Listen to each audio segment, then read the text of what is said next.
हाय सांग मैंने good morning. सकाल उठी ब्रेकफास्ट कंप्लीट करी मु घरे टिके रेस्ट नौथिबा समय रे भाईर फोन आसीतिला कि कार टी नहीं पेट्रोल पंप पाखरे पहुँचवा पाई। मु अल्प समय मध्य कार धरी पेट्रोल पंप पाखरे पहुँची जाइतिली।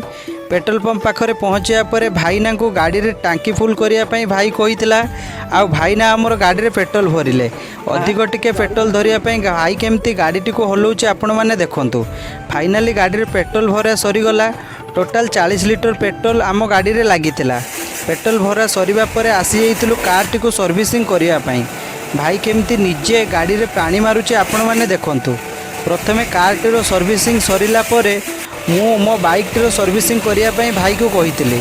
आ भाई दुकानी भाई को कहिला परे से सर्विसिंग करि देइतिले। गाड़ी सर्विसिंग सारी घर को फेरु फेरु लंच टाइम हो जाइतिला। लंच रे आज भात सह डालमा, मंजा तरकारी, साग भजा, पणस मंजी चटुणी आउ आलू चटुणी खिया होइतिला।